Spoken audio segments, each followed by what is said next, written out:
Asmat Gurubhyo Namaha, Asmat Parama Gurubhyo Namaha, Asmat Sarva Gurubhyo Namaha. So we've been covering the process of Diksha in Hari Bhakti Vilas number 2. And because at verse 34 of Vilas number 2, it mentioned that there are 4 types of initiation.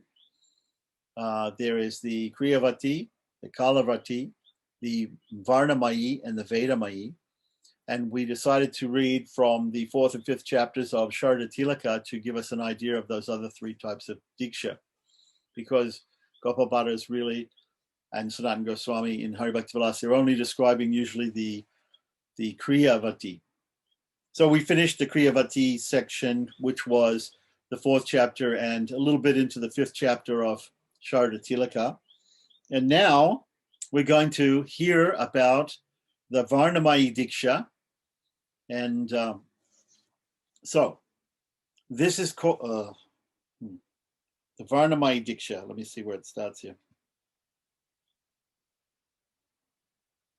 Well, just to finish, verse 115 finishes the section on the Kriyavati Diksha. It says, then all the Brahmins shall be pacified with offering of good meals, sweets, presents, etc. So this is this 115th verse explains to us the Sambhavana, or the it explains to us the Sambhavana, or the Dakshina, which is given to the Brahmins, to the Guru, and to the Brahmins at the end of the Kriyavati Diksha. This is verse 115. So that is the last, and it says at the end of that verse, this is called Kriyavati Diksha, which by which one prospers and gains all types of wealth, not just material wealth, but spiritual wealth. So that 115th verse of the 5th chapter of the Sharda Tilaka ends the Kriyavati Diksha. The next type of Diksha, which is going to be described, is the Varnatmika Diksha, or it might be called Varnamayi, or in Hari Bhakti Vilasa, the Varnatmika Diksha. Varna again means Varna means a letter of the alphabet. And it can mean other things too. Varna also means caste, and it means color. Okay, so there's a few different meanings for the word Varna in Sanskrit. Let's see how it's described here. So text 116 of the 5th chapter of Sharda Tilaka. Thereafter, Varnatmika Diksha is to be explained. It is told in the Agamas. So it's spoken of in the Agamas. So it's an Agamic type of Diksha. All of these Dikshas, by the way, are Agamic or Tantric forms of Diksha. The Varnas here are male and female in nature, and the body is also like that. So we know that bodies are male and female, but they say the Varnas are male and female. So let's see if this means that the different letters of the alphabet are male and female. That may be. The Acharya or teacher shall do Varna Nyasa on the body of the disciple. So different forms of Nyasas are going to be described in Hari Bhakti Vilas later on in the 5th Vilas, right before we do the worship of the deity every day. So one of these is called Varna Nyasa. And Varna Nyasa means that the different letters of the alphabet, and in Sanskrit alphabet starts with the letter A, and goes through the vowels, and then goes through the consonants, and goes all the way up to the letter Ha. Usually the letter Ha is the last letter of the alphabet. But in Hari Bhakti Vilas, and sometimes in other tantric texts, they also add a further letter called Ksha. And you'll hear very, very often the letter Ksha, or K, S with a dot, the cerebral S, A, this conjunct letter, which is actually a combination of 2 other letters, Ka and Ksha, right? This letter is sometimes given as the very last letter of the Sanskrit alphabet. So in English, or in the West, we have different alphabets, like the Greek alphabet, which starts with the letter alpha, and ends with the letter omega. So similarly in Sanskrit, we have the A in the beginning, and we have this Ksha at the end. The omega in Greek means the ultimate, the last letter of the alphabet. So sometimes when people say in English alpha to omega, it means the whole gamut of all the things in between, alpha, beta, gamma, delta, epsilon, up to omega. like that. Omega also in English has this connotation of destruction, right? There's some very famous science fiction books like The Omega Man, The Omega Bomb, and things like this. It means destruction. So similarly in Sanskrit, the letter ksha, which comes at the end of the alphabet, represents destruction. And that's why we see ksha being used in Narasimha Bija mantra, shrom, and also in other words in Sanskrit that have to do with hurt or destruction, like kshatriya, right? Also, the word diksha, right? Diyate muktiranaya, kshiyate papanasanam. So diyate kshiyate, tasmat diksha, pariyate, whatever it is. So there's a sloka in Pancharatra that talks about the word diksha means, and also the Goswamis have mentioned this in Bhakti Sandarbha, in Hari Bhakti Vilasa also. This verse comes, Divya Jnanam Yato Rajat Kuriyat Papasya Sangsayam Tasmat Diksha Disabraktak Deshikai Statpako Videhi. So we know that Diksha means that something is given and something is destroyed. Usually what is given, Divya Jnanam, or spiritual knowledge, divine knowledge is given, and that destroys sin, the sin that a person would be creating if he didn't have that divine knowledge. So the ksha in diksha means destruction of sin. So ksha means destruction. So a to ksha is all the Sanskrit alphabet, and this is the type of nyasa that is done. Now, what we do is we take the letter of the alphabet, and we usually add anushwara, which is that pure nasal, which is transliterated as an M with a dot. That anushwara, and we add that to all the letters, like it'll be ing, like this, until we get to hung and sham, like that, at the end of the alphabet. So we usually do that. Sometimes we add the visarga, which is the aha, the H with the dot under it. That's that letter. Sometimes we add that. So it'd be aha, ihi, uhu, uhu, like that. So, and sometimes we add both. So you'll see later on in Hari Bhakti Vilas, in the fifth Vilas, there'll be this Varna Nyasa, which uses all the letters of the alphabet, which are considered expansions of the goddess Saraswati. Goddess Saraswati is in charge of knowledge and education and culture, and therefore she is the goddess of the different letters of the alphabet, and her expansions are the different letters in the alphabet. So this Varna Nyasa, when we do it, we should understand all the different letters of the alphabet. We should understand them to be goddesses who are expansions of the goddess Saraswati. And each of them will have a form and there may be some very, very complex system where people are actually meditating upon each letter, and the form of each letter will be different, and it'll appear like a different goddess, like that. But anyway, so the teacher does this nyasa on.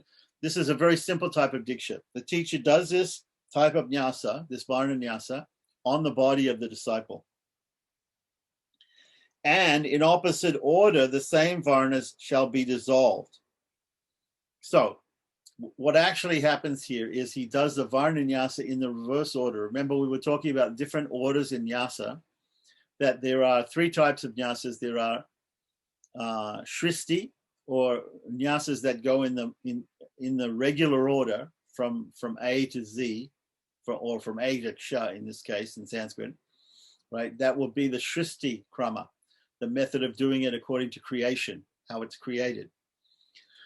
There's another one called the laya or samhara version of a nyasa, which is the opposite of creation, is destruction.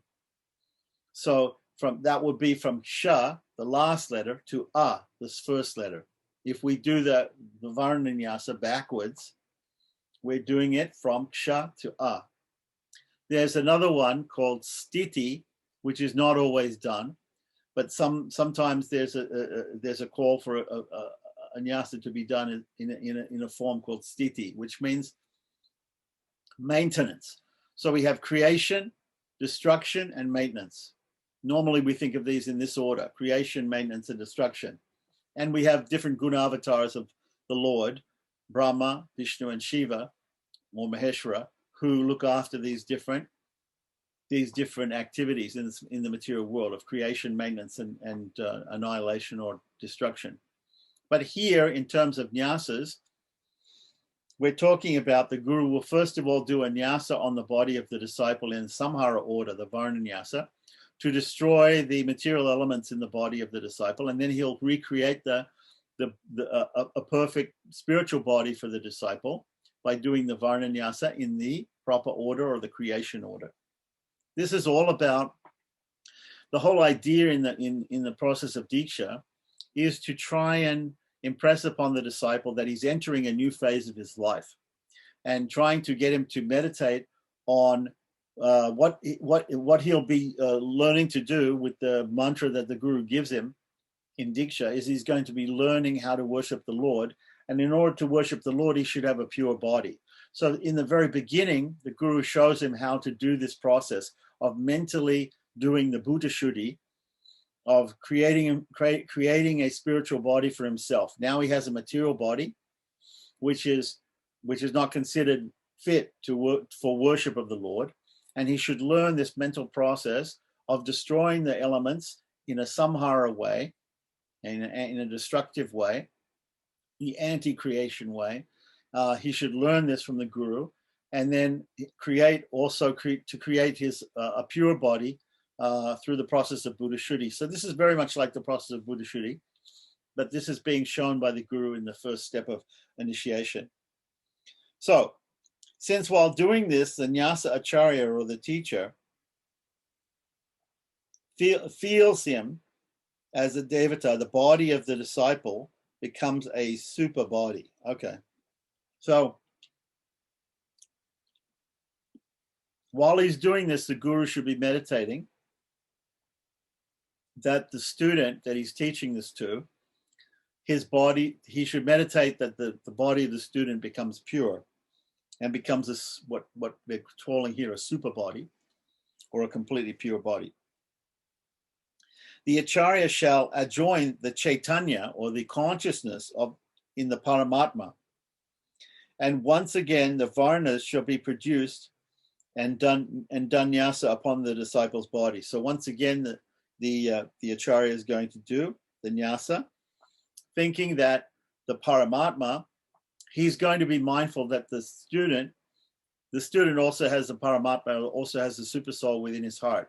So when we do Buddha Shuddhi, the soul and the super soul are taken out of the body and then put back into the body after the body is purified, or a new spiritual body is created. So here, the guru is again joining his consciousness with the Paramatma of the student, and replacing that back in the heart of the student, and again doing nyasa on the student's body. The order of creation shall be followed to adjoin the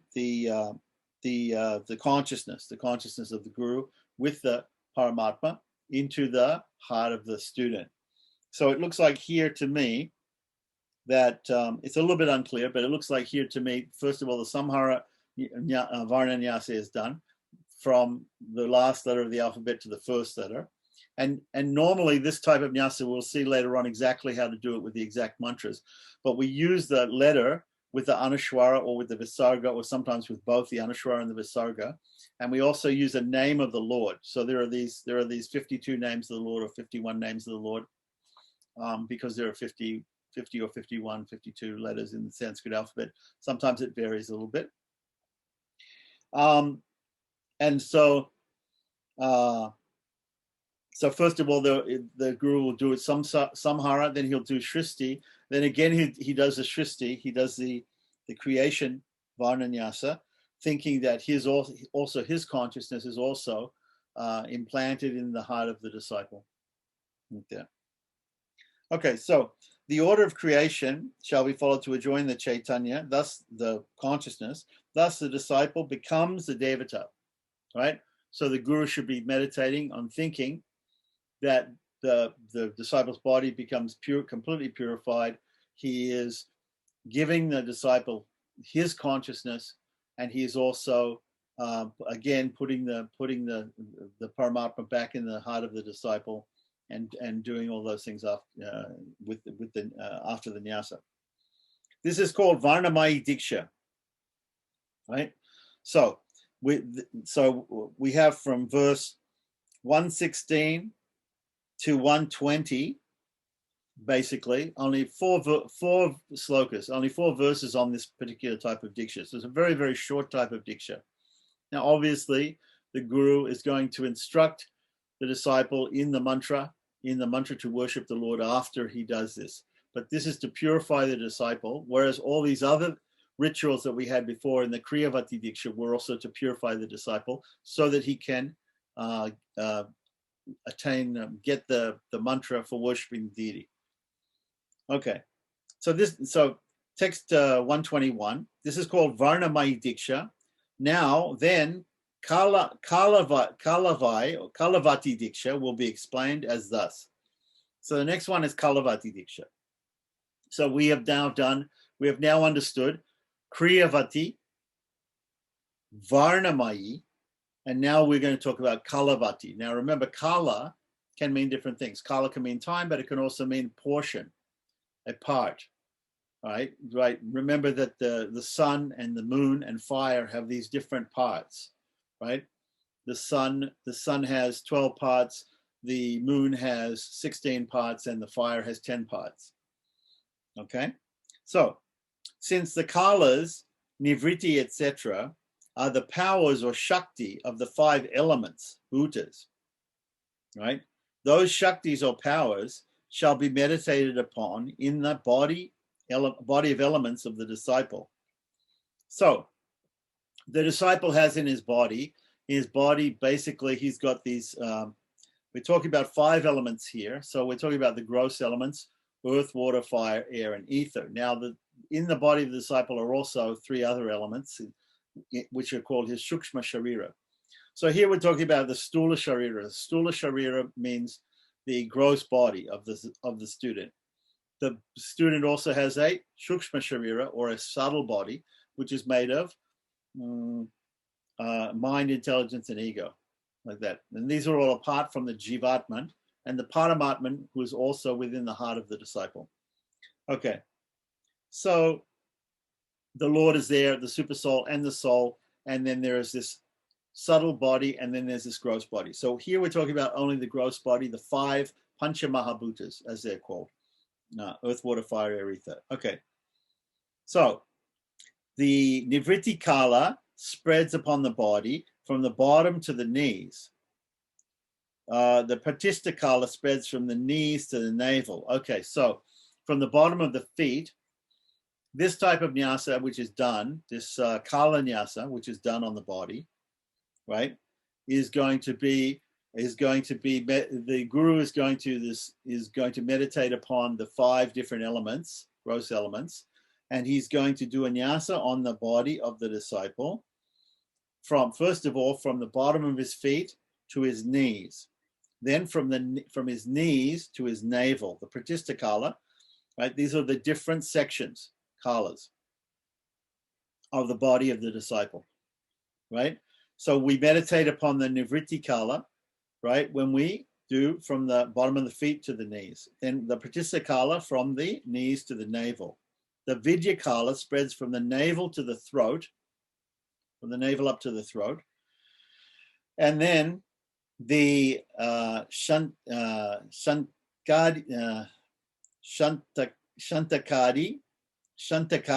Kala from the throat up until the forehead, throat to the forehead. Then there's one called the Shika Shantyatita Kala, which goes from the forehead all the way back to the Shika. So this nyasa goes bottom of the feet to the knees, knees to the navel, navel to the throat, throat to the forehead, forehead to the Shika. Okay, so thus the creation of kalas has been explained. This is the Shristi form of this Kala Nyasa. So, from one place to another, the Acharya shall adjoin and penetrate in the order of dissolution up to the head. Oh, I'm sorry. It's funny that it says here, it says it's a little unclear here, because it says, first of all, it says that order that was just given is the creation order. Then it says from one place to the other, the acharya shall adjoin and penetrate in the order of dissolution up to the head. So if it's dissolution, it should be down to the feet, right? Thus, the Kala Diksha has been explained, which can give eternal feelings. Eternal feelings. So I guess if somebody's interested in certain feelings or certain relationships or bhavas, I guess, with God, then he has to do this particular type of diksha. Then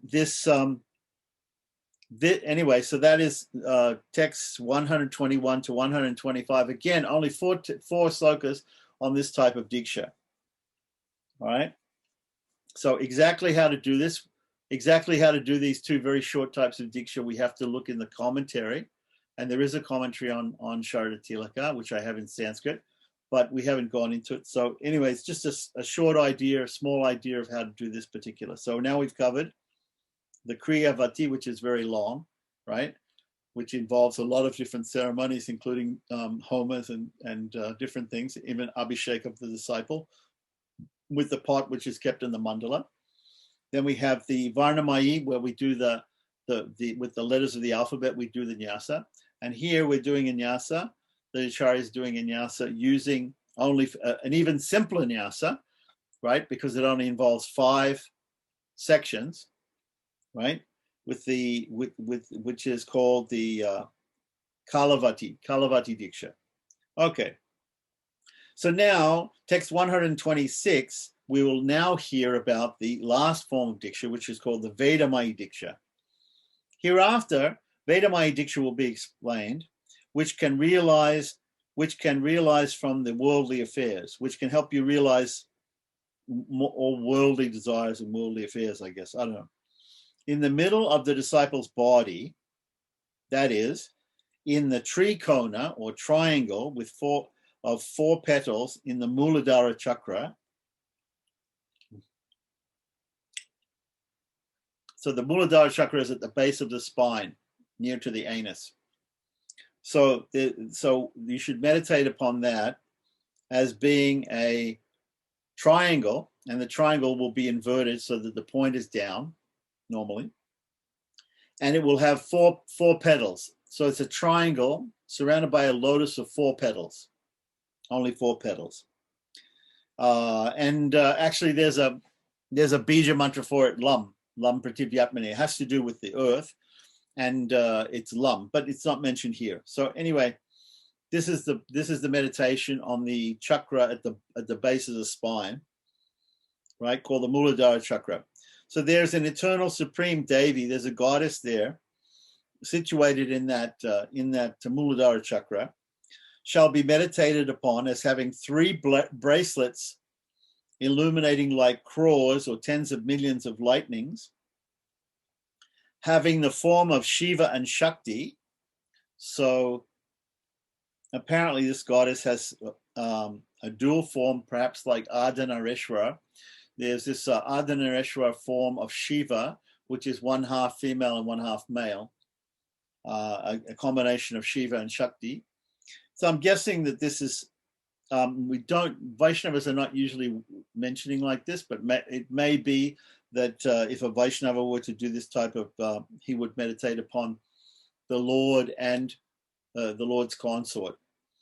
Anyway, having the body of Chaitanya or consciousness, subtle consciousness, being divided, the subtler Shakti or power, and entering the Shata chakra through the middle path being the Shushumna Nadi. So the Shata chakra was probably the next chakra up, which would be Swadhisthana chakra, right? But it doesn't specifically say here Swadhisthana chakra.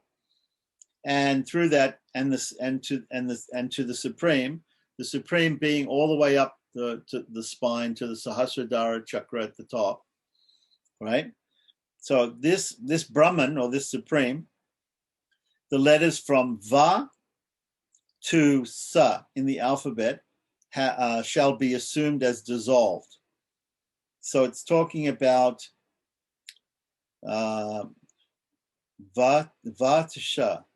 is in the normal Shristi order, Yaralava, Shasha, Sa, Shasha, Sa, Va, Sha, Sha, and Sa. So these are four. These are four letters,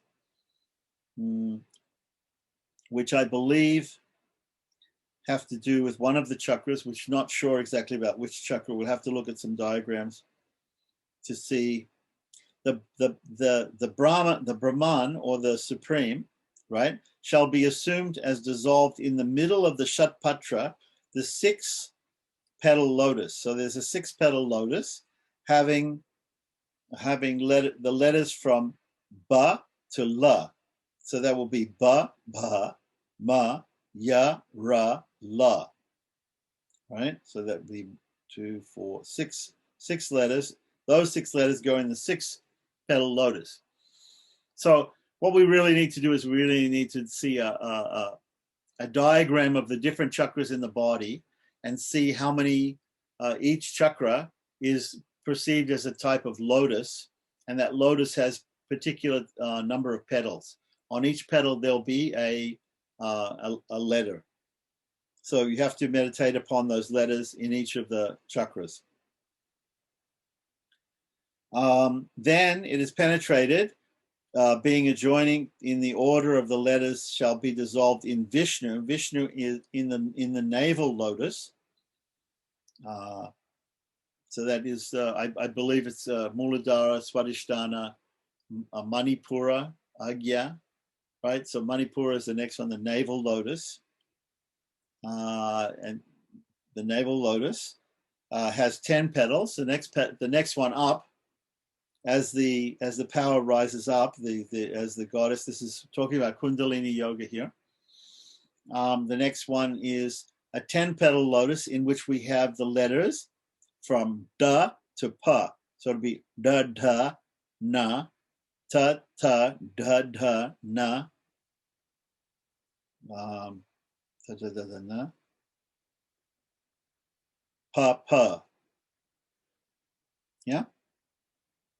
Those letters shall be dissolved in Rudra, and Rudra in the so at each different stage there's a different devata to meditate upon, and a different chakra that we have to meditate on, and there are different letters of the alphabet in each of the petals of each of these lotuses, which make up the different chakras.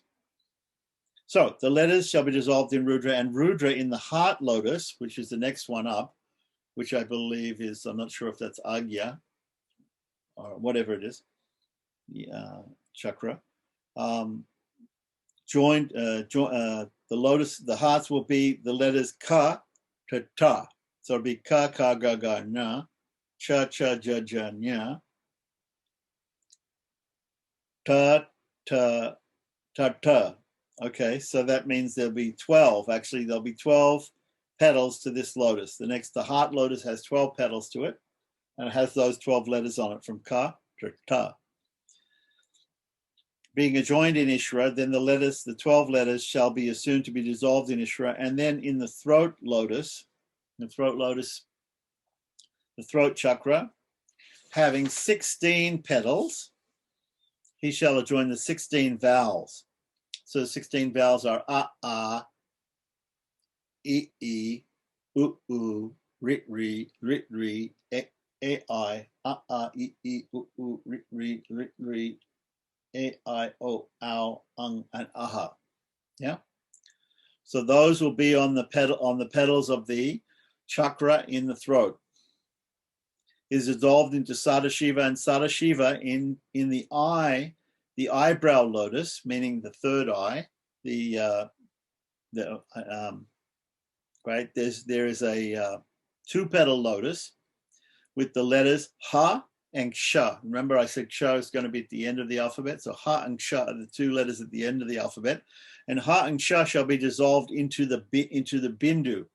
A Bindu, if you remember, Bindu is a dot, is a point, and it represents the Anushwara. Whenever we have a bija mantra or an omkara, we have a dot which represents the M with the dot, transliterated as M with a dot under it or over it. That is the Anushwara. So that Bindu shall be penetrated into Kala, and Kala in Nada, and then Nada into Nadanta. All of these things have tantric meanings, and but they have to do with the alphabet, but also with philosophical understanding. So Nadanta into Unavi, Unavi into Vishnu's face. These are all merged into different things. So Vishnu's face is the last thing. And she shall be assumed in the face of the guru. Okay, so it's interesting here. So is he doing this is the guru first of all doing this? He's doing this on the disciples' body. But of course, before the guru does all these nyasas on the disciples' bodies in these different dikshas, he's doing them first of all on his own body. Right? So then he does it on the disciples' body. So here it's saying that ultimately the idea is that the raising up of the consciousness through the kundalini, through the different chakras, ends up with merging into Vishnu's face and the face of the guru, right?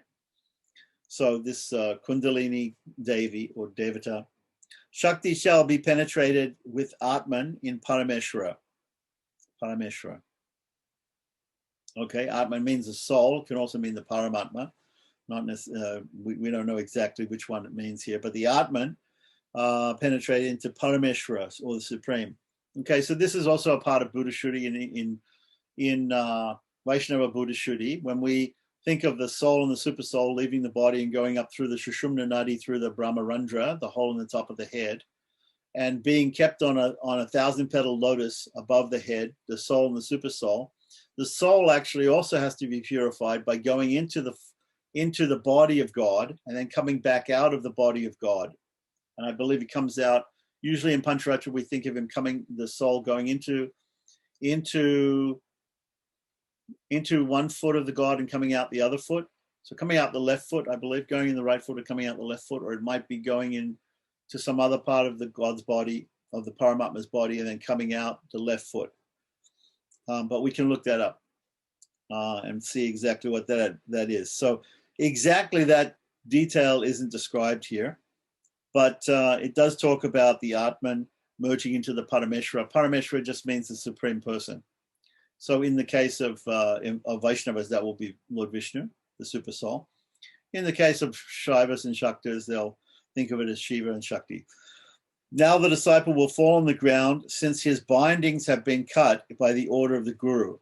So after this is done, after this particular Kundalini meditation and nyasa is done on the disciple's body, and the guru explains to him how to raise the Kundalini through these different chakras in meditation, then after this is the disciple or the shishya will feel that he has been enlightened, and that he will fall on the ground and offer his Shastanga pranams to the guru. He will have supreme knowledge and will be in no doubt that he is qualitatively non-different from the Supreme. This is called Ahangrapasana, right? Ahangrapasana means that we meditate that we are pure, we're as pure as God, we have some qualities of God, like that, but in very small quantity, like that. So this, and now we come to verse 140, where it says, this is Vedamayi Diksha, which can give the supreme knowledge. So this form of Diksha is stated here in Sarada Tilaka as giving the supreme knowledge. So there were different benedictions or different palas or fruits from the other types of Diksha, but this last one, which involves knowledge of the Kundalini and all these different chakras in the body, that is said to give supreme knowledge. And then it says at the end of 140, verse 140, it says, thus 4 dikshas have been explained in this tantra, right? The rest of the chapter 5, right? We don't need to go into because it just mentions from verses 141 to the end of the chapter, which is verse 165, it just mentions different samagris or different items that you need in order to perform mostly the Kriyavati Diksha, and it mentions the quantities of all the different products and ingredients that you need for doing all those ceremonies. So I think we can just leave that there. Is there any before we leave Sharda Tilaka, does anybody have any questions about those 4 types of initiation? Obviously, we haven't gone through an actual prayoga of how to do those, a procedure step by step, but we sort of described them in general. So there was one with the nyasa of the alphabets that's called Varnamai.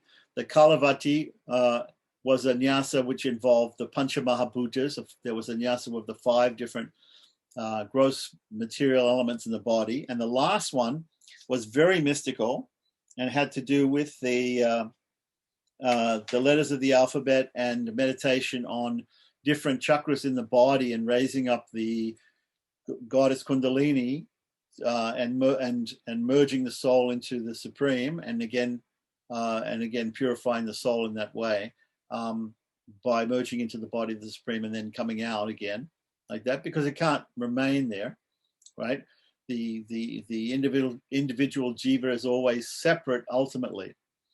So those were that was the Vedamai. So we had the Varnamai, the Kalavati, and the Vedamai. So these are the other 3. Do you know if all of these initiations are still being practiced, or just 1 or 2? Yeah, I would say all these initiations are being practiced, but they're maybe being practiced or preferred by different sects. So you definitely have some Shaiva and Shakta sects which are performing these type of initiations. As far as Vaishnavas who are performing these type of initiations, I don't know. There may be some other forms of initiation, but as far as I know, there are 2 Vaishnava agamas, Pancharatra and Vaikanasa. Vaikanasa, there's no initiation, right? Because they're considered Garbha Vaishnavas. The initiation is there while they're still in the womb of the mother. And then for Pancharatra, the main initiation for Pancharatric priests, and we're not talking about just regular lay people in Sri Vaishnavism, but people who are going to be priests in temples, the main initiation is the Chakrabja Mandala Diksha. And that's a Kriyavati type Diksha. But there may be some Vaishnavas who are still performing some of these other types of dikshas in other samhitas like Ishwar Samhita and other samhitas of the Pancharatra. There are descriptions of different types of initiation and different types of things. I don't know if anybody's practicing them anymore. This will be a very good question for our friend Dr. Iyengar, or also Vinay Bhatta in Mysore, because he studied all the different agamas and he would know. We can also go through, I think we have Sattvara Samhita in English. There's a few different Samhitas that we have in English. We could look at some of the other Samhitas that we have in English. There's also a very good book by H. Daniel Smith, which is a descriptive bibliography of the printed text of the Pancharatra Agama, which I have, which is very, very useful. We could go through it and we could look at which Samhitas, because not every Samhita will have descriptions of Diksha. So Padma Samhita has a description of Diksha, and some others might have different descriptions of different types of Diksha, and we could go through that. But again, nowadays these Dikshas are only usually given to people to be temple priests. There might be some tantrics, some Vaishnava tantrics around who are. We could ask Amara. There are some people who are giving different types of diksha to just a few people. So, but as far as I don't know who they are, and I don't know much about it. But we could do that research and come up with something. But I would say in general, the only diksha which is being performed these days by Sri Vaishnavas is the Samashranam for the lay people, and for the temple priests the Chakrabja Mandala Diksha. So getting back to Hari Bhakti Vilas, second Vilas, the end of the Kriyavati section of Diksha, which was first given, the first method of Diksha which was given, it ends with text 185. So in text 186 it says that the previous mentioned process of initiation, which was the Kriyavati system, is described in the Vedic literature, literatures like Prapanchasara. They're not really Vedic literatures, but they're literatures. They're not Shruti, but they're Smriti literatures. Prapanchasara. So I also have downloaded Prapanchasara, and we won't go over it now unless anybody wants to. But there is somebody has done a 60-page introduction to go into detail in Prapanchasara. I didn't look at the initiation section, but what he's saying basically is that this type of initiation, the Kriyavati, also follows the system that is used in this Prapanchasara. Prapanchasara is a book which was written by Adi Shankaracharya, supposedly written by Adi Shankaracharya. Some people say by Lord Shiva himself. This process is tantriki. Tantriki means it's according to the agamas or tantras.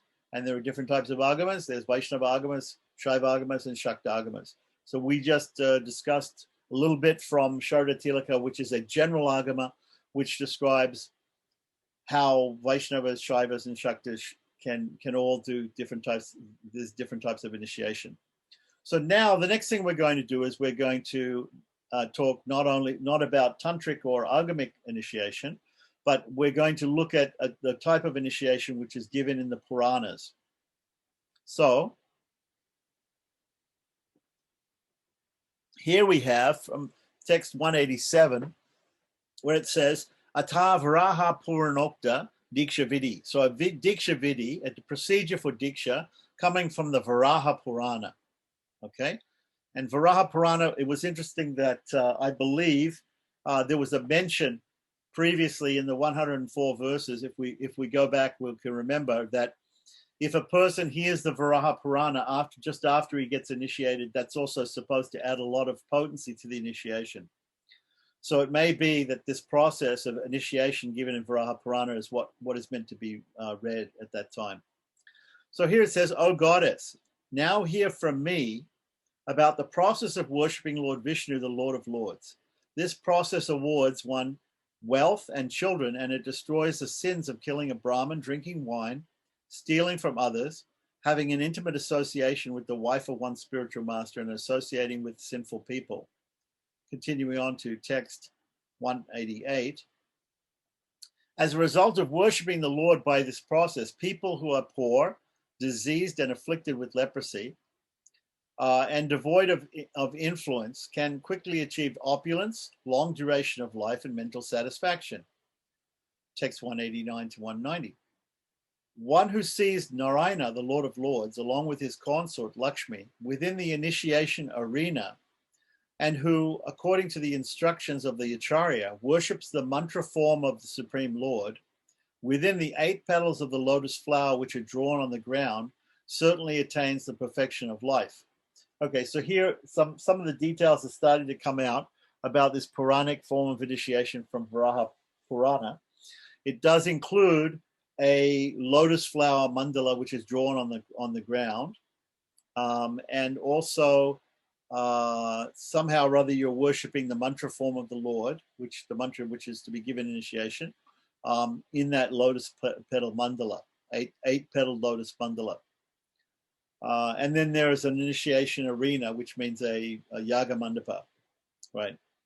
So it says here that somebody who does that and who meditates upon the Supreme Lord like this and does this all according to the instructions of the guru, of the teacher, he will attain perfection in life. Continuing on with text 191 to 192, right? It says, it is recommended that one take initiation on any Dwadasi. So Dwadasi is an auspicious day.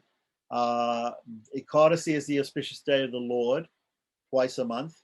And the next day from Ekadasi, Dwadasi, after we finish the vrata or the vow of Ekadasi, that day is a good day for initiation. And then it says, especially the Dwadasi that comes in the period of the waxing moon in the Shukla Paksha, right? Waxing moon of the month of Kartik. So the month of Kartik also is considered very holy and very special in Hari Bhakti Vilas and by Gaudiya Vaishnavas in general. And therefore, the waxing, the Shukla Dwadasi, right? The waxing moon Dwadasi, 12th night, 12th lunar tithi or 12th lunar day of the month of Kartik, right? Of the light fortnight of the month of Kartik, is considered one of the best days to take initiation on. Oh, auspicious one. Oh, fortunate one. A person, and normally when we say, oh, auspicious one and one, oh, fortunate one, usually these descriptions are being related from one person to another, one sage to another, or from Shiva to Parvati, or from the form of the Lord to somebody else. So we don't exactly know who that is. We'd have to look in Varaha Purana and see who exactly is being described here. It sounds to me like Shiva relating to Parvati. The word agama, in one sense, is those things which are about Lord Vishnu, which are spoken by Shiva to Parvati. That's one definition of the word agama. So, a person who sees Lord Krishna being worshipped by his spiritual master during a solar eclipse, or when the sun enters the sign of the zodiac, immediately becomes happy and all of his sinful reactions are eradicated. Okay, so that's another, it's mentioned here, these are other good times for doing the initiation ceremony. During a solar eclipse, right? During a solar eclipse, and when on a Sankranti is a date when the sun enters into the next zodiac or house of the zodiac house of the sun. So that happens 12 times a year. So continuing on, text 193, there is no doubt that such a fortunate person becomes as worshipful as the demigods headed by Brahma. 194, the spiritual master should carefully examine for 1 year, 1 full year, the nature and activities of his prospective disciples, who may be Brahmanas, Kshatriyas, Vaishyas, or Shudras. Okay, so once again, there's no bar on any caste or any creed or any sex or any gender, right, for initiation, for Vaishnava initiation. And here it's mentioning once again the system that we've discussed before, that even for this Puranic form of initiation, the guru and the disciple, the teacher and the student, they have to test each other. So here it said, again, for 1 full year. And I think we discussed previously, there was also one statement there that 5 years, it can be up to 5 years considering initiation with the Gopal mantra, which is what we're basically talking about here in Hari Bhakti Vilas. The 18-syllable Gopal mantra is the preferred mantra for Gaudiya Vaishnavas to initiate disciples into. Text 195 to 196, the spiritual master should decide whether the prospective candidate is qualified for initiation or not. The spiritual master should decide that. The guru should decide that. So it's saying nobody else decides that. The guru decides that. The disciple should also serve the spiritual master with love and devotion for 1 full year, while considering him to be as good as the Supreme Lord. In this way, he should please the spiritual master throughout the year. And this is explained basically in Bhagavad Gita, Tadvidi Paripatrena Pariprashnena Seva Upadekshanti Te Jnanam Jnanena Sattvadarshinaha.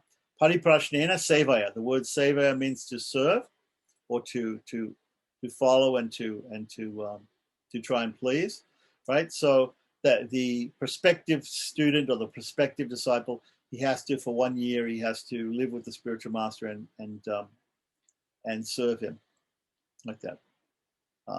Then text 197 says the disciple should pray to his spiritual master as follows, right? So it's actually giving the idea of a prayer here, that the spiritual master, that the prospective student should come to the guru or the spiritual master and ask him, "Oh Lord, by your mercy, I desire to attain prosperity in this life and become delivered from the ocean of material existence at the time of death." Right. So that's the prayer of the disciple. 189 to 199. An intelligent disciple should first pray to the spiritual master in this way, then worship him just as he would worship Lord Vishnu. This is called Guru Puja. So again, you meet a qualified person who is instructing you in spiritual life. You determine that you want to take initiation from this person over the course of 1 year of testing, mutual shastric testing of each other. At the end of that time, you approach the guru and you say, I wish to be prosperous in this life, and at the end of this life, I want to attain liberation. I want to get free from this samsara, from this cycle of birth and death. Please initiate me. And then worship the guru, offer guru puja to the guru. And then, with the guru's permission, the disciple should take the twig from a kshira plant, and not exactly kshira in Sanskrit normally means milk. So it could be a sappy twig, a twig from a tree that has sap, right? Or it could we could look it up and we could see exactly if there's a type of kshira plant. Let's just look exactly and see what kshira means. Kshira it has different meanings. It just means milky juice or sap of plants. Okay, it could be several plants indicated here. Asclepia rosea, mimosa colchi, gigantic swallowwort, Euphorbia. So there's a few different plants which are indicated here, but we can generally understand that the plant has some sap. So he takes a twig from that plant, and later on in the third Vilasa, we're going to talk about daily duties when we get up and we brush our teeth and we take a bath in the morning. So at that time, it will also be described about the twig and how to get the twig and how to use the twig as a toothbrush. So after then getting the permission from the guru by worshiping the guru, and this is what we should do is always, we need to get in spiritual life permission from the guru by worshiping the guru. And that can be just mental worship. We could just say, Asmat Guru Bhyo Namaha, and we could think of the guru, and then we feel that the guru has given us permission to do some particular activity. So here, the disciple is first of all approaching the guru and asking for initiation. Then he is worshiping the guru. And then once he's got the permission of the guru that he's going to be initiated, then the next thing is he goes and he brushes his teeth, right? He should put the twig in his, he should put the twig in his mouth and lie down on the floor in front of the deity. Okay, so he gets on the 10th, it says here, on the 10th day of the waxing moon of the month of Kartik. So it seems like what we're going to be discussing here is we're going to be discussing a type of initiation which is done on the 12th day of the waxing moon of Kartik. And it starts on the 10th day, which is 2 days before that. And it starts with the disciple worshipping the guru and then getting his permission, then taking the stick from a sappy plant, putting it in between his teeth and offering obeisances to the deity and surrendering before the deity on the 10th day, on the Dasami. Okay, so continuing on from verse 200. If the disciple should dream at night, okay, so he should disclose this to the spiritual master. So what's happening is on the 10th night, because it's not the Ekadasi, on Ekadasi, people will stay up all night, but on the Dasami, he'll sleep at night. So normally what we'll do is we're going to do an initiation ceremony on the Dwadasi. We will therefore start on the Dasami on the 10th day, and we'll set up the Yagshala, and we'll set up all the things for initiation, and we'll do some preliminary things. And then at the end of the night, the student, the prospective student and the prospective guru, they'll sleep in the Yagashala. And so what it's saying here is that if the disciple has a dream at that time on the 10th night, right, then he should tell the spiritual master that dream. And later on, it'll be described also that if you have certain dreams and things like that, you should normally only tell the guru. You should, or somebody who's a spiritual confidant. You just shouldn't tell your dreams to everybody, but you should only tell to the guru. And then he can explain to you the meaning of the dream. So according to the dream, the spiritual master can determine the student's future benefit. And in some of these initiations, like again, Chakrabja Mandala Diksha, the guru will inquire whether you have a dream, and if you had a dream, you tell the dream, and then according to how the dream went, they'll do prayaschitta or they won't do prayaschitta. What it depends on exactly what the dream is, and the guru may say, yes, that's very good. This is the type of dream that you should have had, sleeping in the Yagshala this night. Some in Chakrabja Mandala Diksha, the dream comes about after the Maya Sutra. The Maya Sutra is placed on the disciple and is cut off. But here, there's no mention of Maya Sutra at all. So anyway, the disciple sleeping in the Yagshala, he may have a dream. Thereafter, on Ekadasi, the next day, right, the disciple should fast, right, as normal in an Ekadasi Vratam. As described in Hari Bhakti Vilasa, the Ekadasi Vratam is going to be described in chapters 12 and a little bit in 13 of about Ekadasi. And normally it's defined as 3 nights fasting. So the person will take food once on the 10th day and once on the 12th day, and not take any food on the 11th day, which is the Ekadasi. So here it's mentioning that the disciple gets up the next day, right? He tells the guru if he had a dream or not, and then he takes bath and everything like that, and then for that day, Ekadasi, he's going to completely fast. And then the next day he should go, should fast, and the next day he should go to the temple after bathing. Okay, so it doesn't seem to say, so perhaps it doesn't say that he does anything on the 11th day, but he's taken a sankalpa, he's made a vow that he's going to get initiated from the guru by worshipping the guru on the 10th day, and then he's fasting on the 11th day, and then the next day, after he takes bath on the Dwadasi, he goes to the temple after bathing. So, if the spiritual master is very learned, he will draw a diagram, and this is described in verses 201 to 202, right? He'll draw a diagram on a purified piece of land. So this is called a standila, or it could be a vedika, right?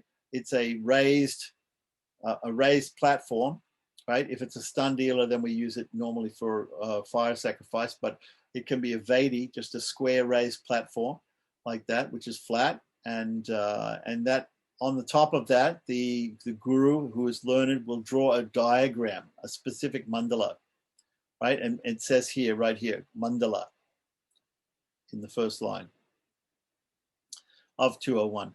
He should nicely draw Shodasha or Nava chakra, or a lotus flower having 8 petals. So it can be either a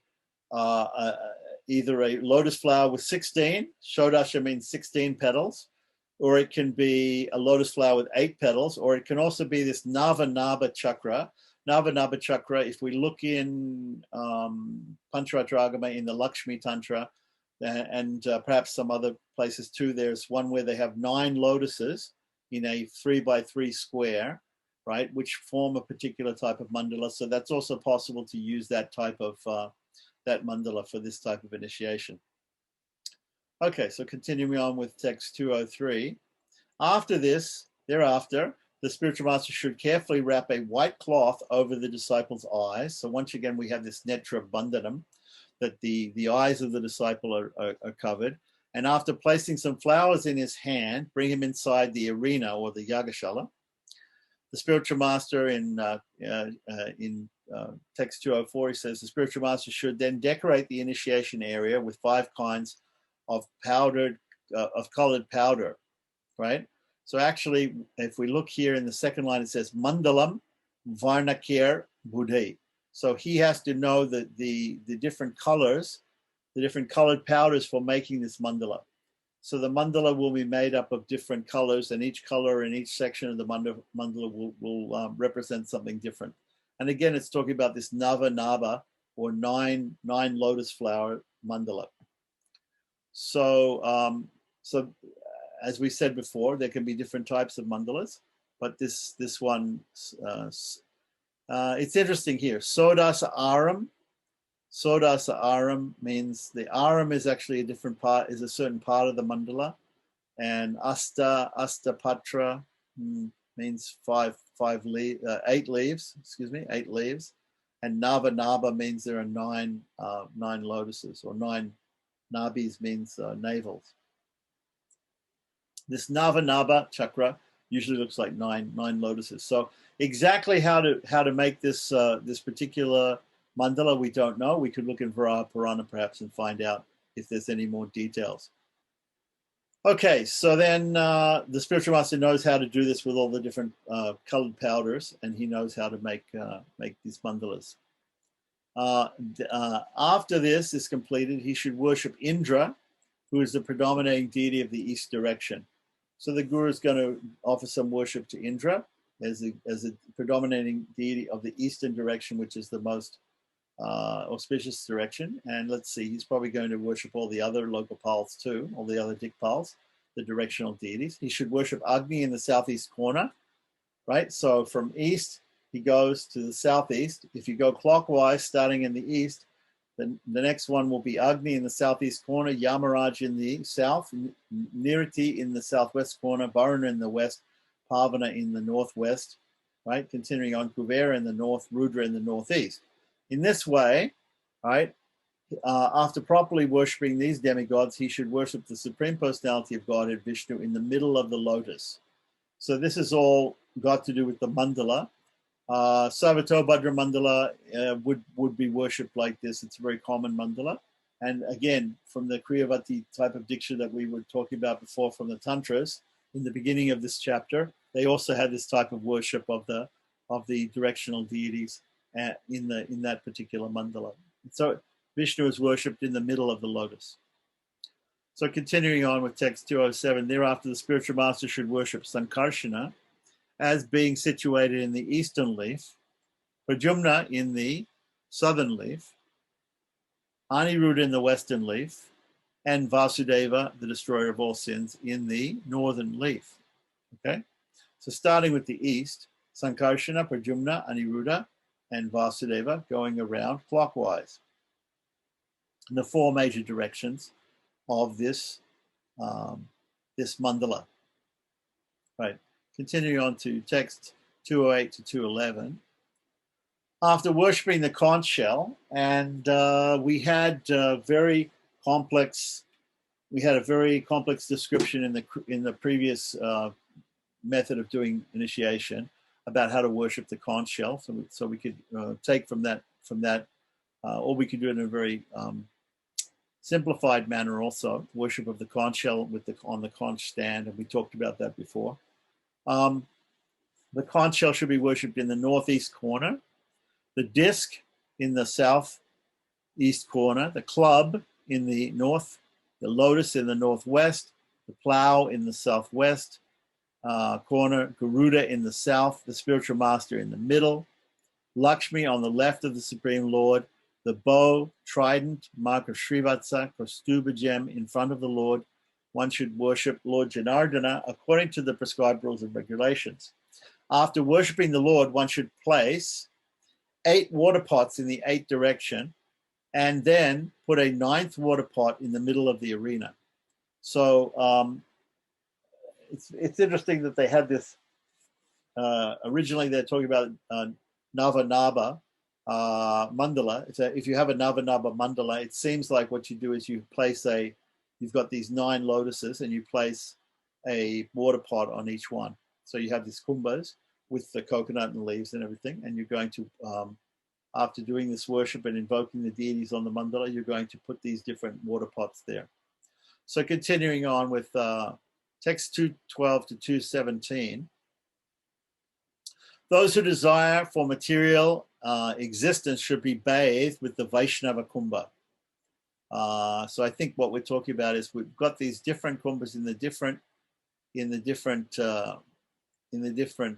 regions, in the different directions, but also one in the middle. The Vaishnava one will be in the middle, right? The one to Vishnu, right? Those who desire, those who desire liberation. So if the guru takes the pot which is in the middle of the 3x3 set of pots, which is on the mandala, if he takes the middle one and bathes the disciple, that's for getting for the disciple attaining liberation. Then, for material happiness, he should be bathed with the Indra Kumbha. The Indra Kumbha is, of course, going to be in the east. So we're going to go around the other kumbhas, these other pots, in the different directions, and describe the benefits of being bathed with the water from those. Right? If there's more than one disciple, they can just probably sprinkle, right? Or they can bathe with all of them. Those who want material happiness should be bathed with the Indra Kumbha, that's in the east. Those who should desire victory and influence should be bathed with the Agni Kumbha. Those who desire to conquer death should be bathed with that's the southeast, and then the south, the Yama Kumbha. Those who want to destroy their enemy should be bathed with the Nairiti Kumbha, right, the southwest. Those who desire peace should be bathed with the Varuna Kumbha, the west. Those who want to counteract sinful activities will be bathed with the Vayu Kumbha, that's the northwest. Right? Those who want material prosperity should be bathed with the Kuvera Kumbha, which is the north. Those who want to gain knowledge should be bathed with the Raudra Kumbha, which is the northeast. Right? So we come around again to the east. So like that. So these are all the different results of being bathed with the different kumbhas.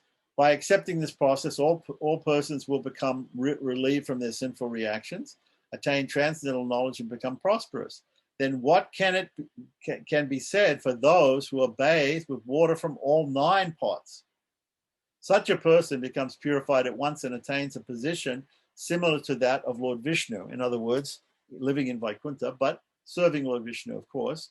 And when we say a position similar to that of Vishnu, of course, we have certain aspects, we have certain qualities which are similar to the Lord's, like that, but in very minute quantity, of course. We don't have all the qualities of Vishnu, of course, but we have some of his qualities in minute aspects. So it seems like at the end of this, it's recommended to use all the pots to bathe the disciple or the shishya or the student. Text 218, one may also worship the predominating deities of the various directions while chanting their respective names and performing the prescribed rituals. Okay, so we have to worship the different dikpals, the different directional deities.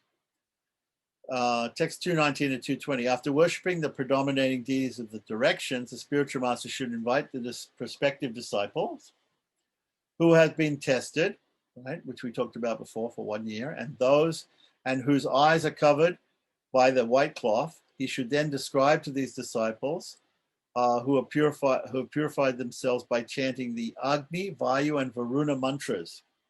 Agni, Vayu, and Varuna mantras. So again, the various rules and regulations. So he's going to do Soshana, Dahana, and Plavana on the bodies of the disciples. That is, normally in Buddha Shuddhi we do this. We also can do this for different articles when we're doing ritual worship, even arti. Then what we do is we show these different, when it says here these Agni, Vayu, and Varuna mantras, it means the Bija mantras of Vayu, which is Yam Vayave Namaha, Soshayami, right? Of Agni, Ram Agni Namaha Dahiyami, and Vam for Varuna, Vam Varunai Namaha Plavayami. Okay, so Soshana Dahana Plavana, drying, burning, and nectarizing with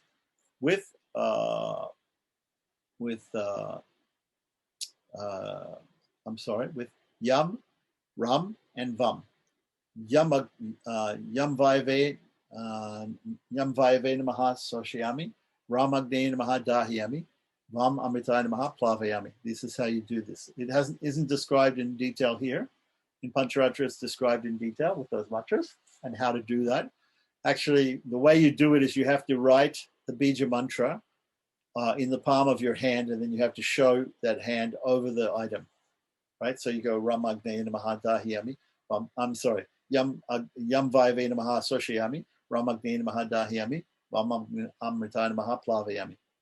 And then sometimes you have to also show Dena Mudra, which is also purifying. But here they've just mentioned the 3 mantras, which are Bij mantras, which are Ram for Agni, Yam for Vayu, and Vam for Varuna.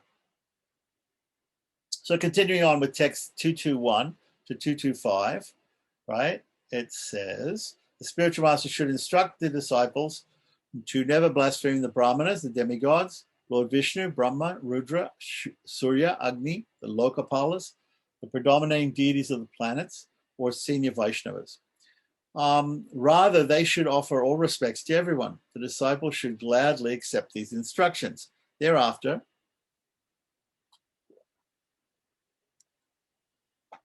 the spiritual master should perform a fire sacrifice and purify the bodies of the disciples by performing nyasa. So exactly the nyasa which is done is not explained here. It might be there if we look in the commentary, but we don't know what exactly the nyasa is. But it was also described like this in the Kalavati system. So the spiritual master should perform a fire sacrifice while chanting this 16-syllable mantra. So, Om Namo Bhagavate Vishnave Swarupine Hum.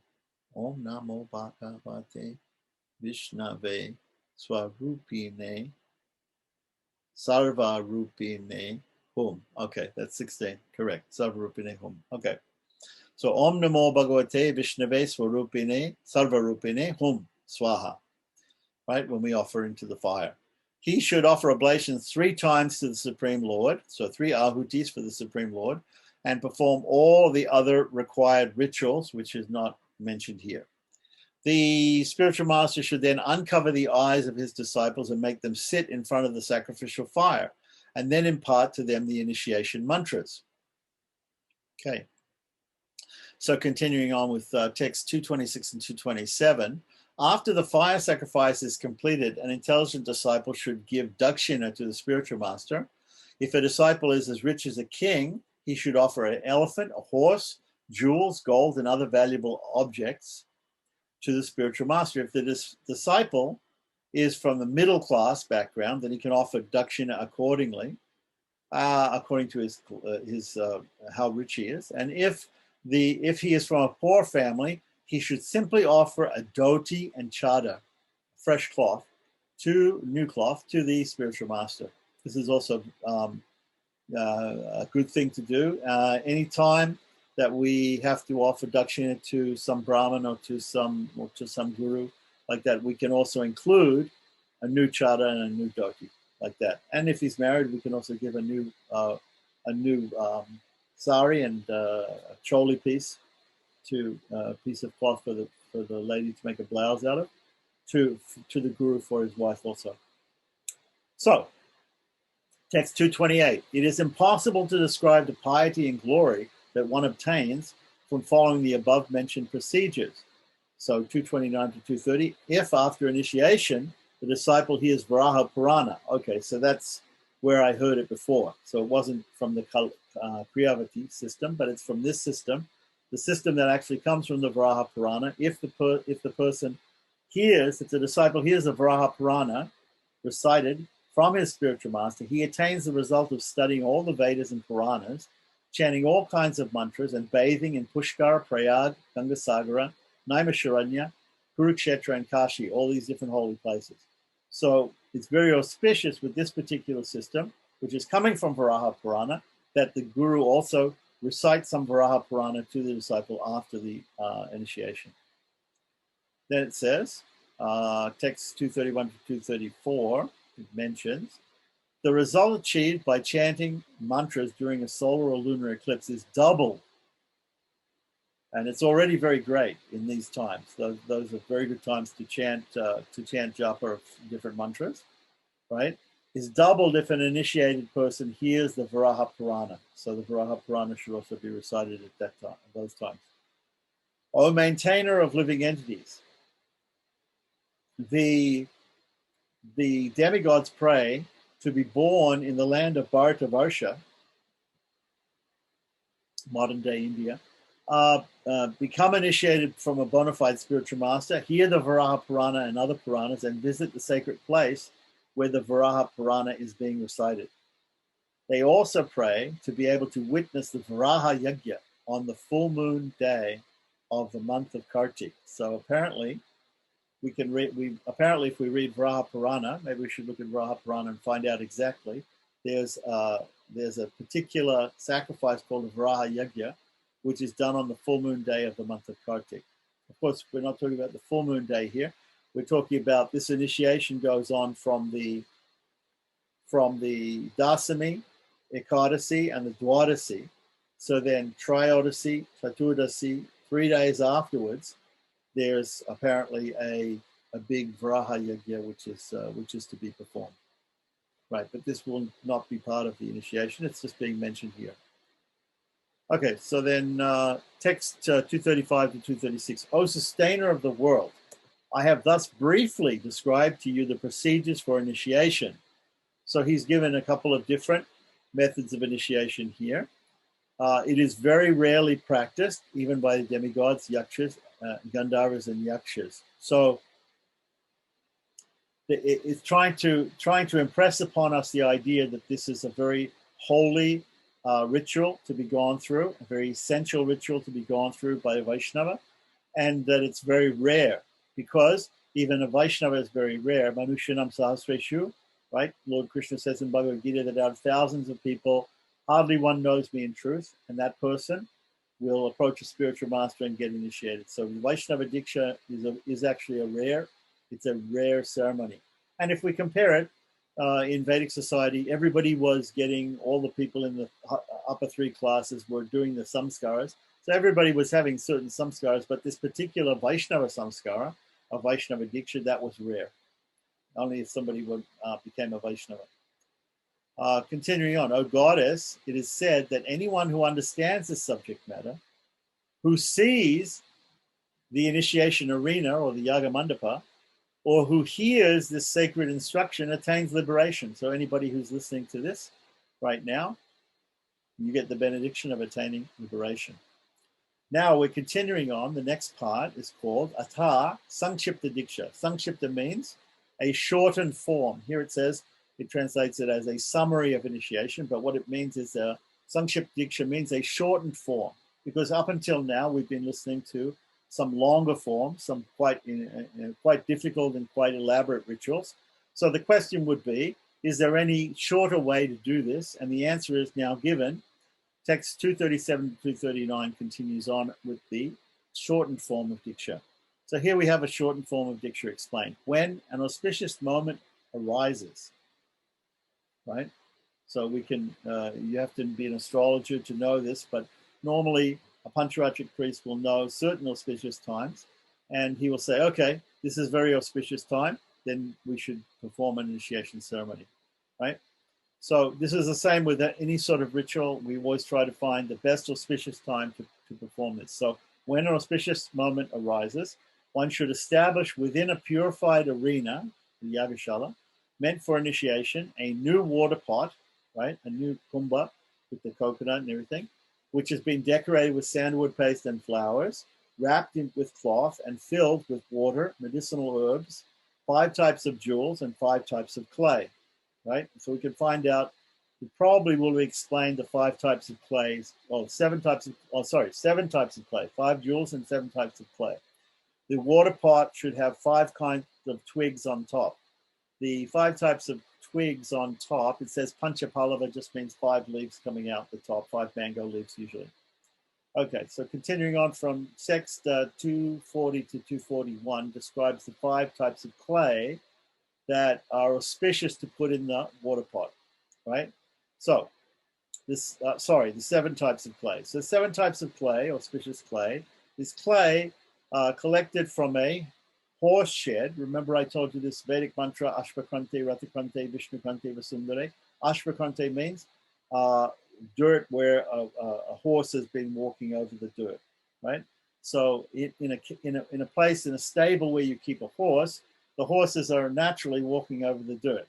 So if you bring some of that dirt, that's considered purified dirt, from a ashvashala, right? A place where they keep, a stable where they keep horses.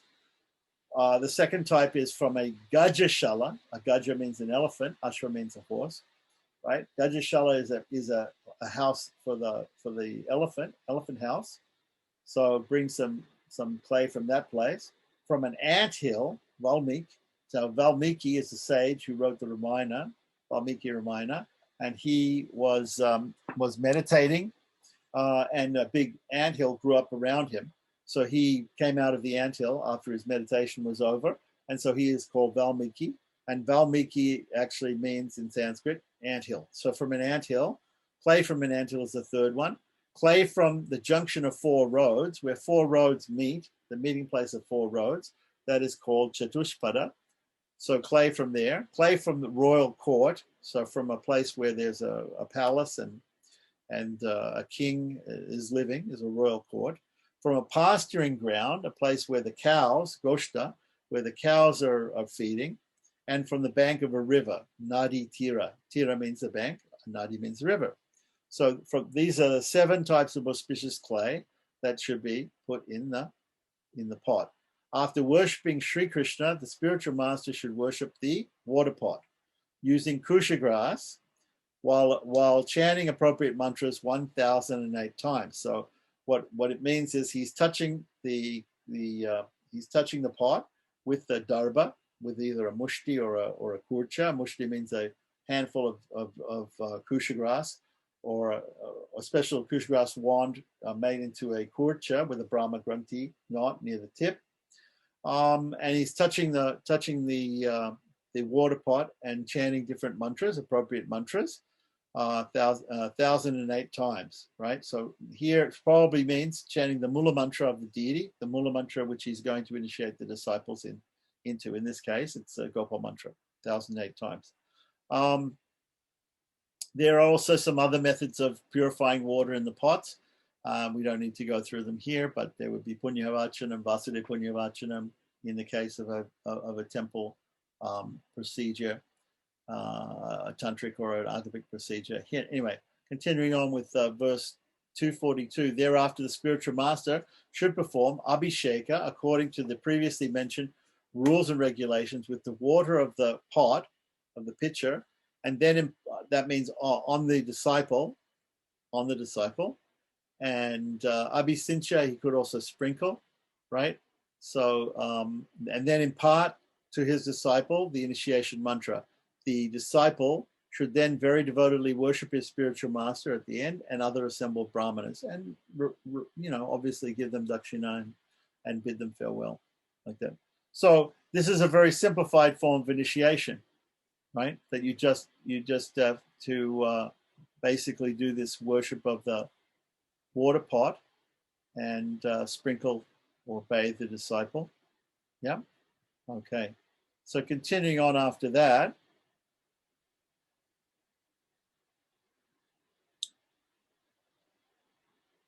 Right. Text 243 to 244. Okay. Upadesh Tattva. Upadesh Tattva may be a scripture, but Upadesha means instruction, and Tattva means principle, the principle of instruction. Right?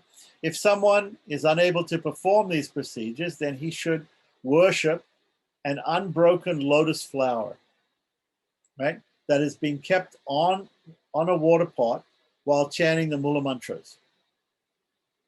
Thereafter, he should perform abhishek of his disciple 8 times with that water, right? Sprinkle him 8 times with that water or pour the water on it. Thereafter, he should place his hand on the head of the disciple and utter the initiation mantra into the ear. So this is also done sometimes. The guru will place his hand on the head of the student, and then whisper into his ear, his right hand. So then, when the mantras are given to the disciple during a lunar or solar eclipse in a holy place, or in a temple of Shiva, it is called imparting or upadesh, instruction. Upadesh or instruction. Upadesha means instruction. Okay, so now text 245 to 246. This is described in Narada Pancharatra, right? This is especially described. Vishesha means especially described in Narada Pancharatra. So here's the description. For people who are devoid of greed, for obtaining wealth, who are afraid of material existence, who are unduplicitous devotees of Lord Vishnu, and who are poor, the spiritual master should perform a fire sacrifice by offering ghee and barley into the fire. So this is more like the initiations that we see today. Many people, they'll perform, the guru will perform a fire sacrifice with ghee and barley. And I'm not sure if barley is actually mentioned here. Not sure if we have dravya, whatever it is. I don't know if I can see the word for barley, but anyway, ghee and grains into the fire. Okay, so that's one way, which we see quite often, right? If he's unable to do this, he can perform a fire sacrifice only with water. So let me say that again. If you don't have fire, if you can't do a fire ceremony, you can perform it with water, or only with mantras, only by using mantras, only by just saying the mantras, he can perform the ceremony. And then bless the disciples by giving them the initiation mantra. So these are much, much simplified, sankshipta, much, much more simplified methods of doing diksha. So there's always a way to do diksha. Even if we don't have all the paraphernalia, we can do it with water only, or we can do it with mantras. So this is the same for also for other rituals. We can go through the rituals mentally, and we can offer water if we don't have as a substitution for some other ingredients that we don't have. Or we can do everything simply with mantras and by meditating upon doing the ritual and just chanting the mantras. Then bless the disciples by giving the initiation mantra, it says here. Okay, so continuing on for text 247 to 249. A qualified devotee of Lord Vishnu who is equal to all living entities, right? Detached from material objects, devoid of envy, self-control, pure, expert, devoid of any fault, and who destroys the fears of others by means of his activities, thoughts, and speech, and who is knowledgeable, and who sees the Supreme Lord internally and externally, who is expert in the performance of all types of activities, who is a knower of the principles of Pancharatra, the Pancharatra Agama, can make disciples all over the world. And so, what to speak of those who have taken shelter of him, right? So that person who is qualified like this, he can make disciples.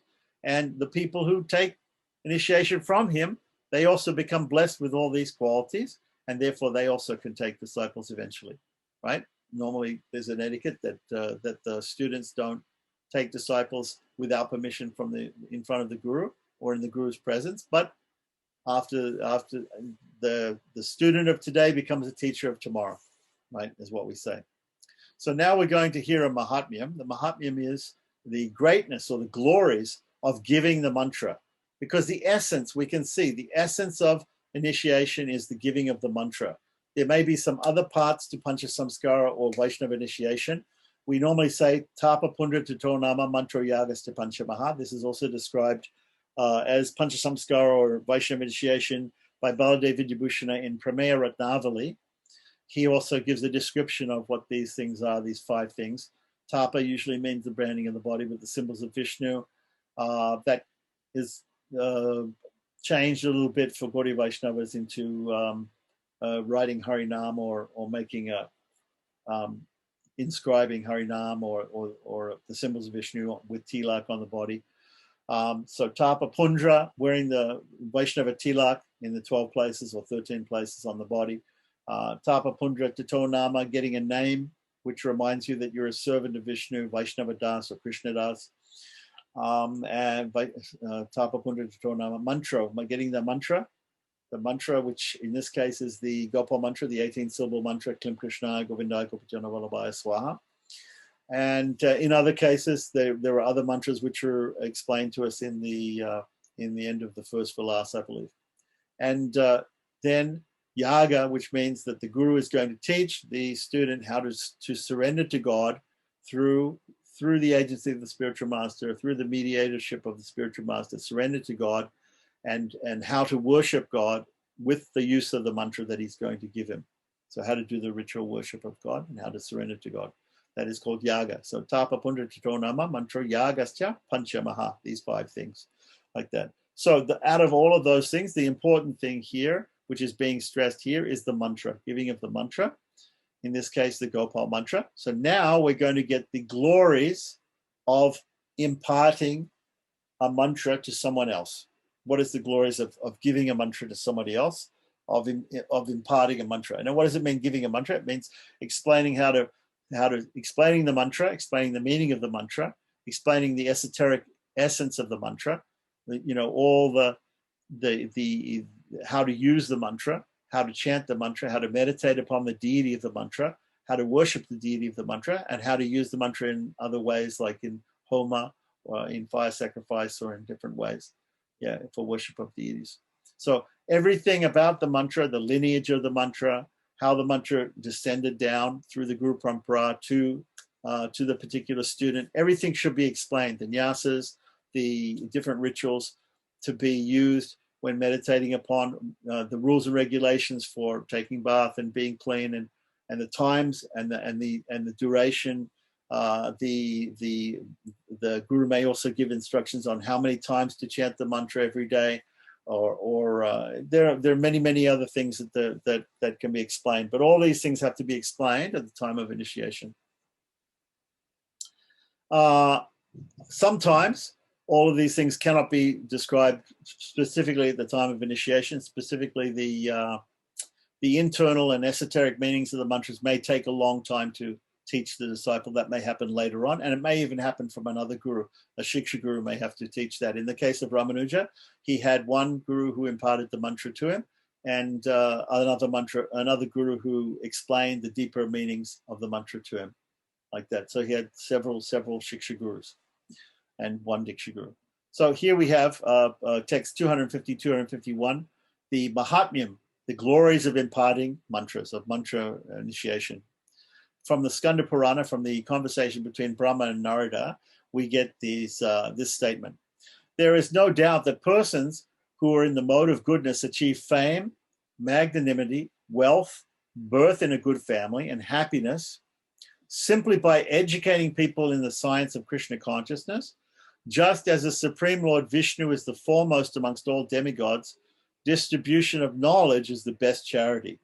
So distribution of knowledge is the best charity. Why? Because when we give knowledge to other persons, we don't lose it ourselves. We increase the knowledge because the knowledge is then known by more people. It's not a zero-sum game where if I give you something, then I don't have it anymore. But knowledge is something which can be given and never taken away, right? So you're never at a loss by giving out spiritual knowledge. And the essence of spiritual knowledge is the mantra. The mantra is the seed.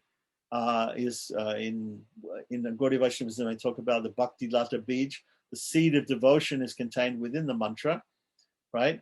And by studying the esoteric meaning of the Gopal mantra, we will understand all of these things: Sambandha, Abhideya, Prayojana, all these, our Sambandha, the Tattva, our understanding of all the principles in the material world, Abhideya, the process by which we attain liberation, and Prayojana means the ultimate goal of Vaishnava liberation, which is service to the Supreme Lord Krishna in Goloka, like that. So we continue on, right? Text 252 to 253, by distributing knowledge, meaning spiritual knowledge in the form of the mantra, right, to the embodied living beings, the people in this material world who are in ignorance, right, the nitya buddhas, right, as we say, the eternally conditioned living entities, one's sinful reactions that have been accumulated from 100 lifetimes are immediately destroyed. So this is the benefit that the guru gets by giving the mantra to someone else. What to speak of the benefit that the person gets by getting the mantra? He's going to get a liberation because he's going to cultivate the knowledge of the mantra, right?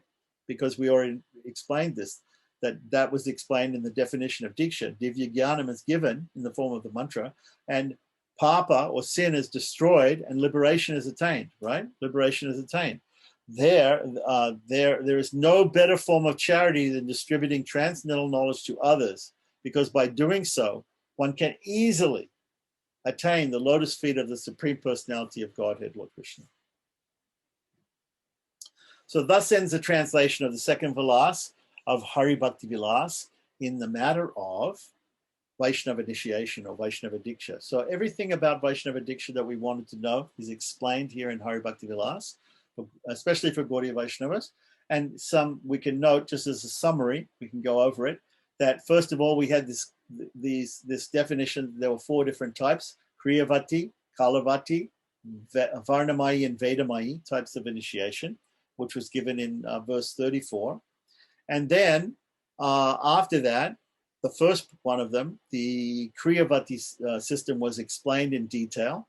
After that, it was explained another form which comes in the Varaha Purana. We also had a mention of the Prapanchasara.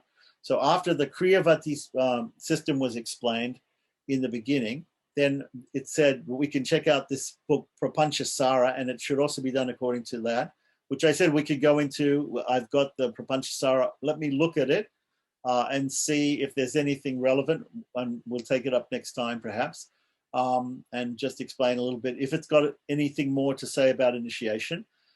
So then after the Prapanchasara, it was described that there's another system, another Kalavati system, Kriyavati, another Kriyavati system of initiation according to Varaha Purana. We can also look later on, let's look in Varaha Purana and see if there's any more details to that. So I'll do a follow-up and I'll look in those places.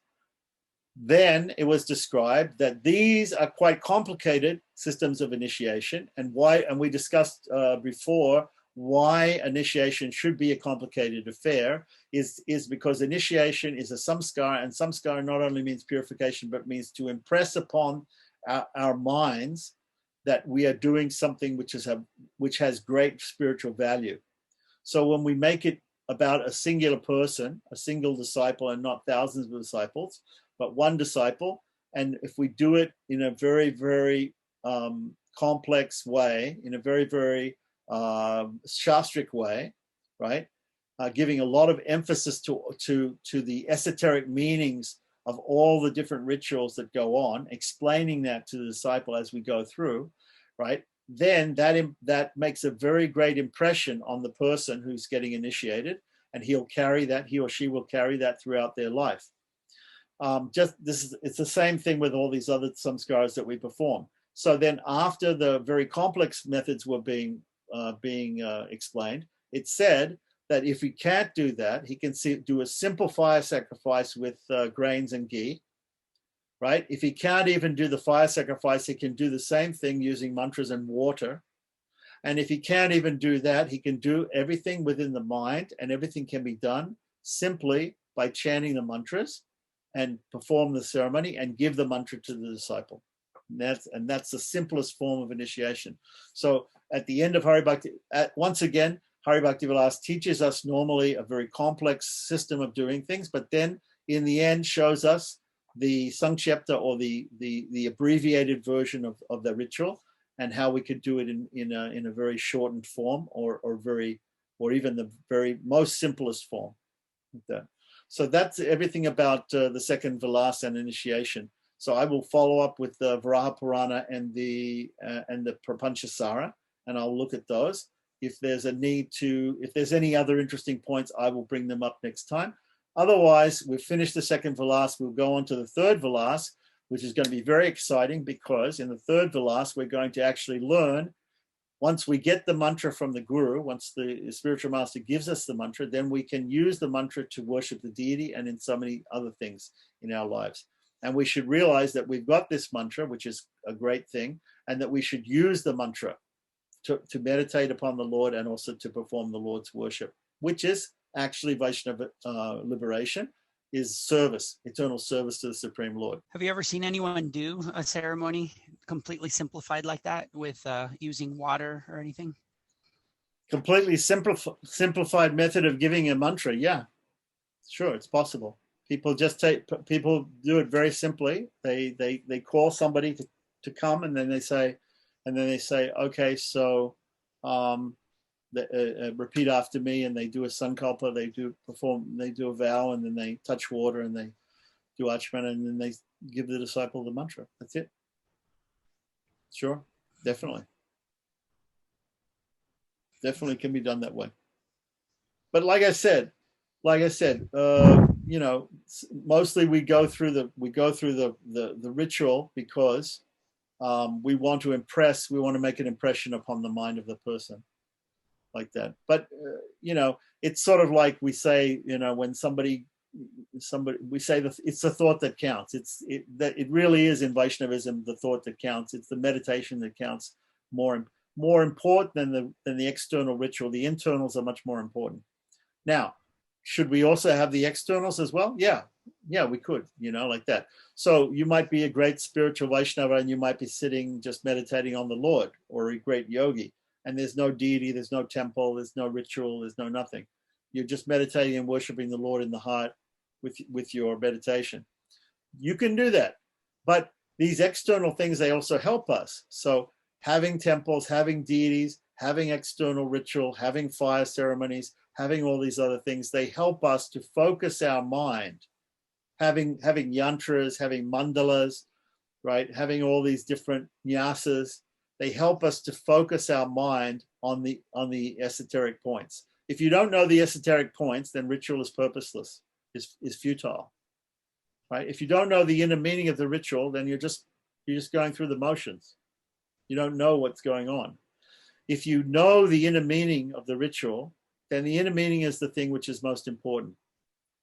When you do the externals, you remember the inner meaning. And that's why before we do puja, we always do dhyana, meditation. We always do buddha shuddhi. We always purify ourselves mentally. Not just take a bath and put tilak and put fresh clothes, but we should do everything. We should, as far as possible, try to go through these internal steps of real purification and real meditation, because as like what do we say? Krishna consciousness. It's the consciousness which is important. It's the consciousness which is important. That's the important thing. Like that. Somebody can go through the externals, but the consciousness isn't there. That's something. We do find some scriptural stories about people. There was once a hunter, and he got stuck in a tree because wild animals were after him, and he was up in the tree, awake all night on Shivaratri, and he was offering leaves from the tree, bilva leaves, and so he was pulling leaves off, right, to, like counting sheep to try to go to sleep. He was pulling leaves off and throwing them, and they were landing on a Shiva lingam, and it was Shivaratri, and he attained, what benefit you get from worshiping Shiva on Shivaratri. I don't know what that is exactly, but there's stories like that where people unknowingly, right? Somebody might be in hospital and they tell you have to have an operation tomorrow and today is Ekadasi, and so they tell you have to fast. So you fasted on Ekadasi. You didn't know that. This is all called Agyata Sukriti. So it's possible to go through the motions, right? To imitate. You see somebody doing something and you're imitating. The children in Sri Rangam, they made a sandcastle Ranganatha. They made a Ranganatha made of sand, and they were taking sand prasadam and offering it to Ranganatha. And Ramanuja came along, and when he saw what they were doing, he offered his full pranams to that sand Ranganatha. And the child who was acting as a pujari came and said, "Here's some sand prasadam," and he took some sand prasadam and ate it, because he could understand that these kids were thinking. The internal was there. The external wasn't. People were thinking, these are kids. They're just making sandcastles like that. But he understood that they understood the essence of worship of the Lord, and they understood that the Lord is everywhere, and they were worshiping the Lord in their sandcastle Ranganatha. So the Lord would accept that worship, and so therefore he praised them, and he accepted that worship, and he understood that these people really know, like that, So it's not all external. So there's great pomp and ceremony in some temples and everything like that. But if the archakas, the people who are actually worshiping the deity, if they don't have an understanding of the internal, the essence of the ritual, then what's the point of it? If you know the essence of the ritual, the external is also great. It can be done. It's not that we should give up temples and we should give up deities and we should just do meditation. No, we could do the external as well, right? But the more important part of ritualism is the internal.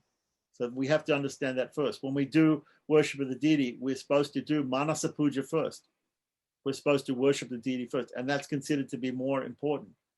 If we don't have the external paraphernalia to worship the Goswamis in Vrindavan, they were sitting around, they had deities of Krishna, and Sanatana Goswami used to offer dry chapatis. He somehow or other he got some flour, right, that he could make chapatis. Flour and water is all you need, and a stove, flour and water and heat. That's all you need to make chapatis.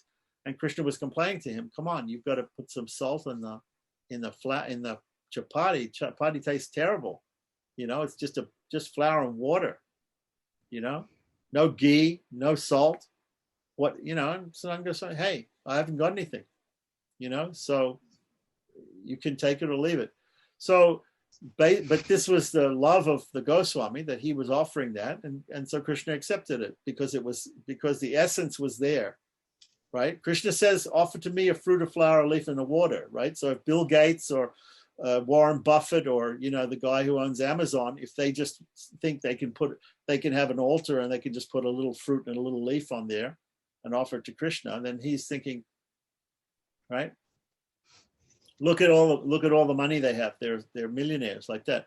So we should try to offer everything to Krishna that we can. We should offer nice things to Krishna like that, external things like that. We shouldn't just think that it has to be internal. But at the same time, somebody may not have anything. He may have nothing at all like that, like the Goswamis in Vrindavan. So he can simply offer his mental worship, right? The story that is there in Bhakti Rasamrita Sindhu that Prabhupada talks about, there was a yogi, and the yogi wanted to worship the Lord, and he wanted to offer sweet rice to the Lord. He wanted to cook the sweet rice. So in his mind, he meditated upon plowing the field, growing the rice, harvesting the rice, milking the cow, harvesting the sugar cane, making the sugar, right? Getting the spices, putting them all together and cooking them in a pot like that. He was meditating on all this stuff in his mind. And then when it came to offering in his mind to the Lord, he thought, how can I offer this? Maybe it's too hot. Maybe it'll burn Krishna. Maybe it's too hot. So I better in my mind, I better test before I offer it. Just like when you give milk to a baby, you have to test it first. It's not too hot that it burns the baby's mouth.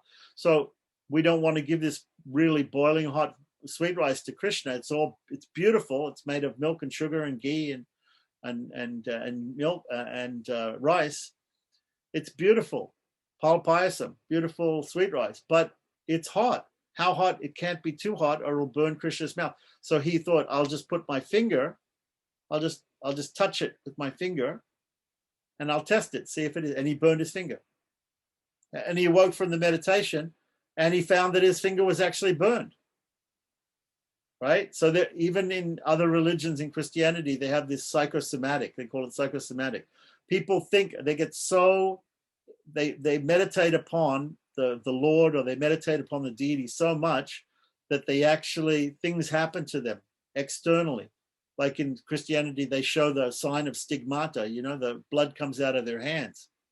Like they're feeling the same way that Jesus felt when he was nailed to the cross. So they have all these things, people feel empathy, the empathy for Christ, and they have the stigmata. There's so many examples of people like this. So what we say in English is we say mind over matter, right? Mind is more important than matter. So we have to train our minds in the essential parts of the ritual. And what's the essential part of the ritual is the transmission of transcendental knowledge in the form of the mantra.